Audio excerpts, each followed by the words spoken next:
Hi friends, welcome back to my YouTube channel. ನಾನು ಇವತ್ತು ಕಬಾಬ್ ರೆಸಿಪಿನ ನಿಮ್ಮ ಜೊತೆ ಶೇರ್ ಮಾಡ್ಕೊಳ್ತಾ ಇದ್ದೀನಿ.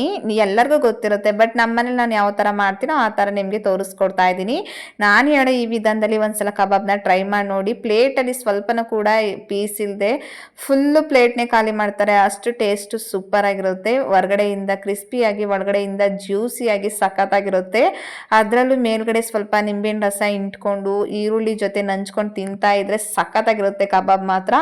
ಬನ್ನಿ ಹೇಗೆ ಮಾಡೋದು, ಏನೆಲ್ಲ ಬೇಕು ಅಂತ ತೋರಿಸ್ಕೊಡ್ತೀನಿ. ಈ ಮಸಾಲೆಗಳನ್ನ ಯೂಸ್ ಮಾಡಿ ನೀವು ಒಂದ್ಸಲ ಟ್ರೈ ಮಾಡಿ ನೋಡಿ.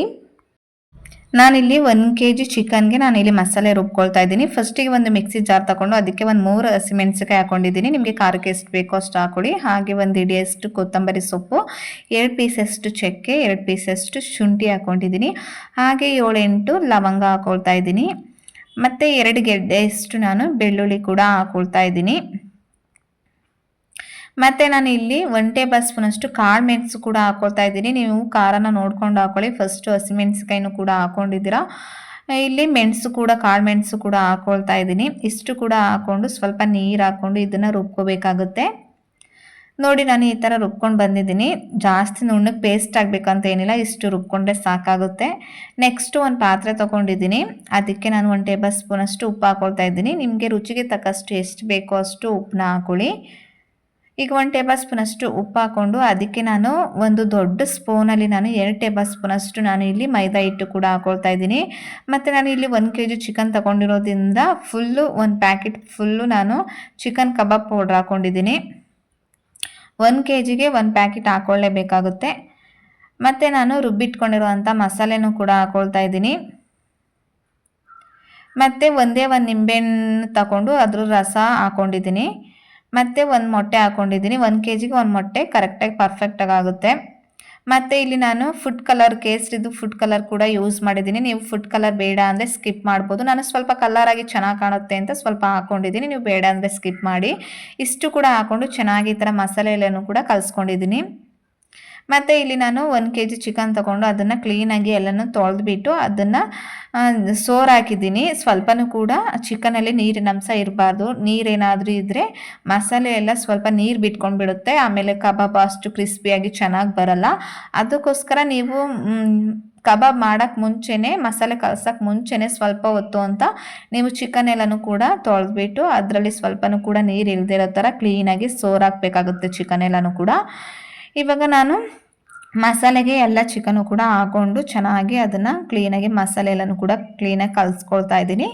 ಕಲಿಸ್ಬಿಟ್ಟು ಅದನ್ನು ನೀವು ಒಂದು 1/2 ಅವರ್ ಇಲ್ಲಾಂದರೆ ಒಂದು 20 ಮಿನಿಟ್ಸ್ ಆದರೂ ಕೂಡ ಚಿಕನ್ಗೆ ಮಸಾಲೆ ಎಲ್ಲ ಹಿಡಿಬೇಕಲ್ವ, ಅದಕ್ಕೋಸ್ಕರ ಕಲಿಸ್ಬಿಟ್ಟು ಒಂದು 1/2 ಅವರ್ ಇಲ್ಲಾಂದರೆ 20 ಮಿನಿಟ್ಸು ಅದನ್ನು ಬಿಡಿ.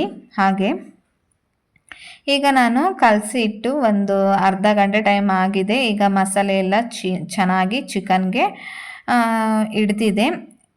ಮತ್ತು ನೆಕ್ಸ್ಟು ನಾನು ಈ ಕಡೆ ಒಂದು ಬಾಣಲಿ ಇಟ್ಕೊಂಡಿದ್ದೀನಿ. ಬಾಣಲಿಗೆ ಎಣ್ಣೆ ಕಾಯೋಕ್ಕೆ ಅಂತ ಇಟ್ಟಿದ್ದೆ. ಎಣ್ಣೆ ಕೂಡ ಚೆನ್ನಾಗಿ ಕಾದಿದೆ. ಇವಾಗ ಒಂದೊಂದಾಗಿ ಚಿಕನ್ ಪೀಸ್ಗಳನ್ನ ನಾನು ಇವಾಗ ಎಣ್ಣೆಗೆ ಹಾಕ್ಕೊಳ್ತಾ ಇದ್ದೀನಿ ಸ್ಪೂನಲ್ಲಿ. ನೀವು ಸ್ಪೂನ್ ಬೇಡ ಅಂದರೆ ಕೈನೇ ಯೂಸ್ ಮಾಡ್ಬೋದು, ಬಟ್ ನನಗೆ ಅಭ್ಯಾಸ ಆಗಿದೆ ಸ್ಪೂನಲ್ಲಿ ಹಾಕಿ. ಅದಕ್ಕೆ ನಾನು ಸ್ಪೂನಲ್ಲಿ ಎಲ್ಲ ಚಿಕನ್ಗಳನ್ನೂ ಕೂಡ ಒಂದೊಂದಾಗಿ ಪೀಸ್ಗಳನ್ನ ಈ ಥರ ಹಾಕ್ಕೊಳ್ತಾ ಇದ್ದೀನಿ. ಹಾಕ್ಕೊಂಡು ಸ್ವಲ್ಪ ಲೋ ಫ್ಲೇಮ್ ಇಟ್ಕೊಂಡೆ ಚಿಕನ್ನ ಬೇಯಿಸ್ಕೊಳ್ಳಿ.